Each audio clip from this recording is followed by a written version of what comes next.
bonjour à tous et bienvenue sur Canal Austral, bienvenue cette semaine encore dans cette émission qu'on appelle Zigzag. Un petit coup à droite, un petit coup à gauche, enfin des fois au milieu aussi parce que ce dernier temps Zigzag où on parle culture bien entendu. Habituellement on va parler politique aujourd'hui et pour m'accompagner cet après-midi j'ai aussi avec moi Julia Pavot. Oui, bonjour. Vous allez bien? Bonjour, ça va très bien. Tout de rouge vêtu, hein?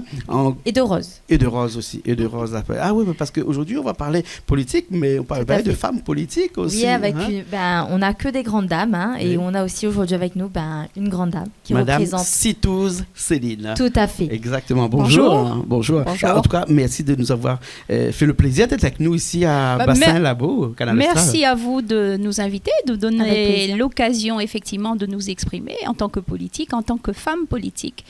Effectivement, sur beaucoup de plateaux télé, ça n'est pas souvent, la représentation n'est pas souvent égale, mais chez vous, tout le monde peut passer. Je tiens à vous féliciter. Oui, elle a au zigzag, un coup à droite, un coup à gauche, et souvent au milieu aussi. Il porte bien son nom, n'est-ce pas?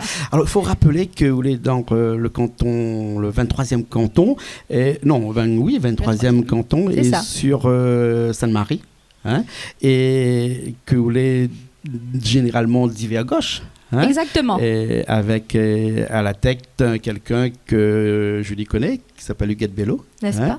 Qui est un petit peu celui qui accompagne un petit peu. Hein? Alors, oui, voilà. Je suis aux côtés. Et puis on a surtout un binôme qui n'est pas là aujourd'hui, mais qui s'appelle... Anthony Venerosi. Voilà. Alors, si nous doit parler de politique actuellement, c'est parce qu'on a décidé de présenter au département et à la mairie à la commune de Sainte-Marie, dans lequel canton il est, on a beaucoup de choses à faire. Oui, à Sainte-Marie, il y a énormément de choses à faire. L'année dernière, j'étais candidate pour les élections municipales, où j'ai quand même été sélectionnée pour le second tour. Donc, pour une première candidature, j'estime, et on me l'a dit, que c'était une bonne réalisation. Mais cette année, je suis candidate pour les départementales. Je continue mon engagement politique. Il ne remonte pas à l'année dernière. Ça fait 12 ans que je suis élue dans l'opposition à Sainte-Marie au conseil municipal et depuis 7 ans à la Synor. Donc, je connais très bien les dossiers de Sainte-Marie. Mais au-delà de ça, je connais très bien la population sainte-marienne puisque je suis née, j'ai grandi et j'habite à Sainte-Marie. Et cela fait bientôt 20 ans que j'enseigne dans les écoles primaires. Donc, j'ai aussi cette chance par le canal professionnel de connaître les familles sainte-mariennes.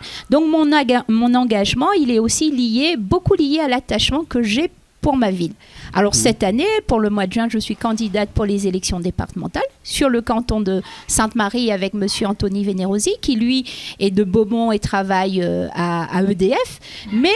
au régional, puisqu'il y a ce jour-là 2 élections, je soutiens effectivement Madame Huguette Bello dans le combat qu'elle mène. J'étais d'ailleurs en 2015 sur sa liste régionale. Hein. C'est un rassemblement, c'est pour moi un rapprochement qui est naturel. On continue le travail que l'on avait entamé ensemble. Bien sûr. Bien. Alors Julie, quand on décide de partir comme ça au départemental, on a des projets.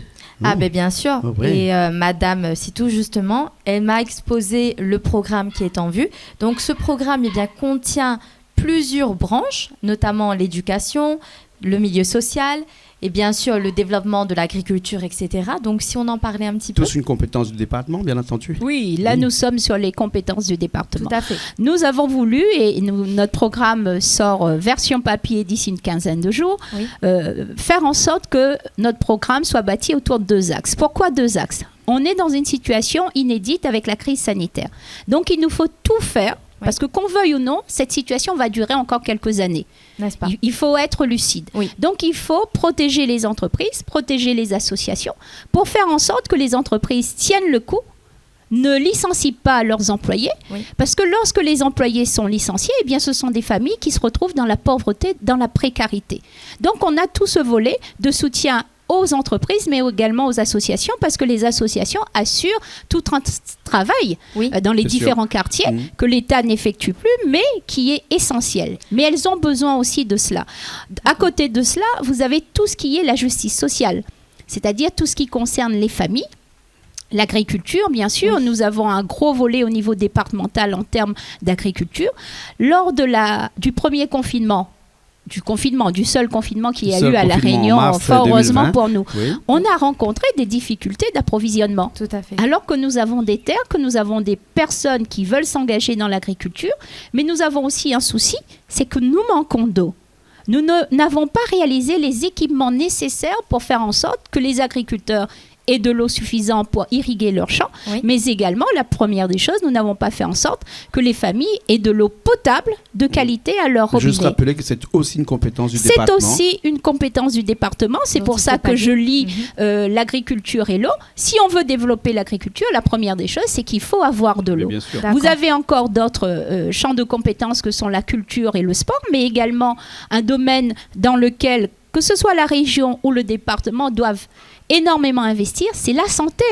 Nous avons été percutés depuis plus de 20 ans entre l'épidémie de chikungunya, de dengue et aujourd'hui de Covid. Oui. Et nous sommes à la merci de ce que décide le national Paris.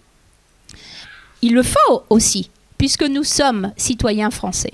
Mais nous devons aussi avoir une politique de santé publique davantage locale, parce que nos priorités ne sont pas les priorités qui arrivent, qui sont celles du territoire métropolitain. Donc nous devons, nous, responsables politiques locaux, être beaucoup plus exigeants au niveau de la préfecture. Mais quand on est exigeant, il faut faire des propositions.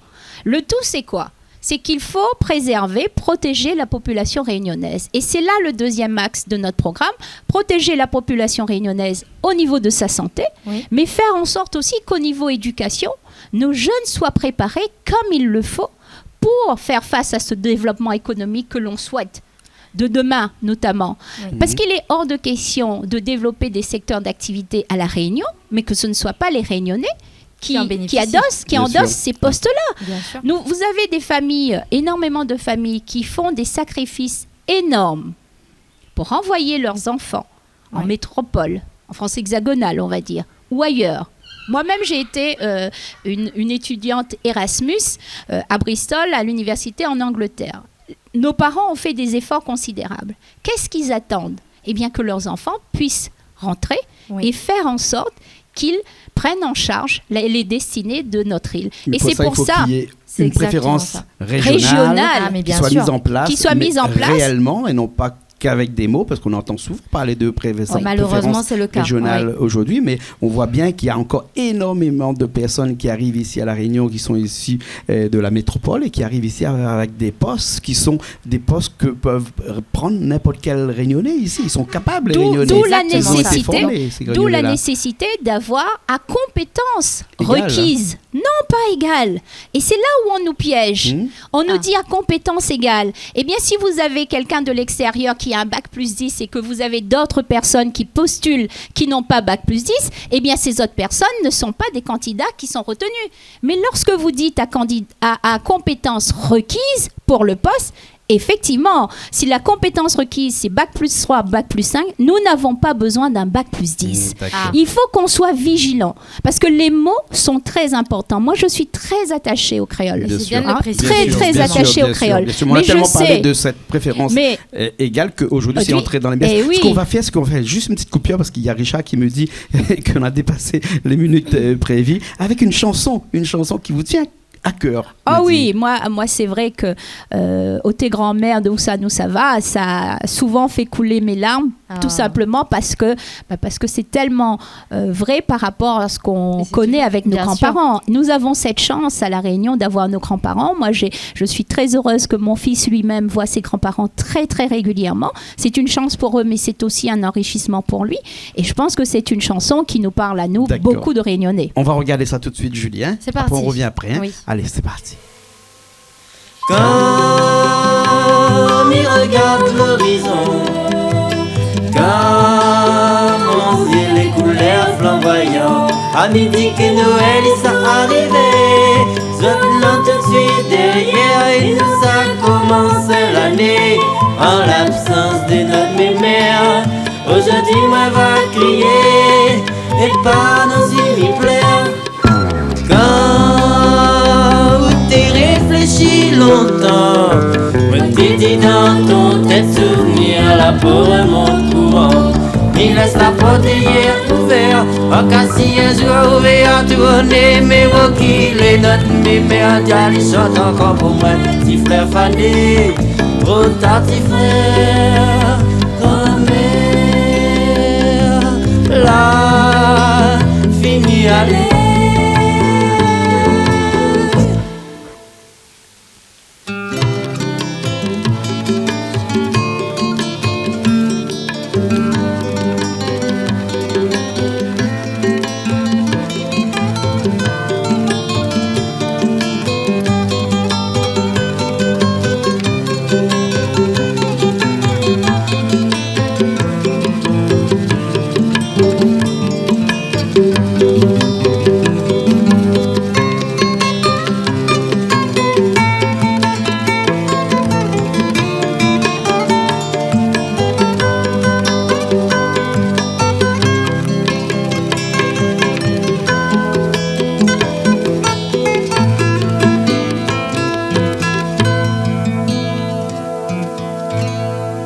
Nous devons tenir compte de la pauvreté de la population réunionnaise. Quand on vous dit que 42% de la population vit sous le seuil de pauvreté, ça veut dire que 42% de ces familles ont des enfants qui vivent dans une situation de pauvreté. Cependant, il existe un système POP, d'après ce que j'ai compris.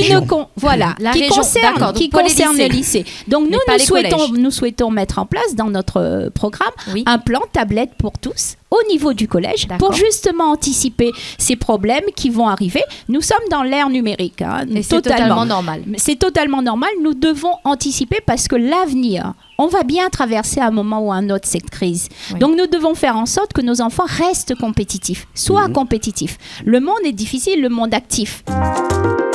Hey!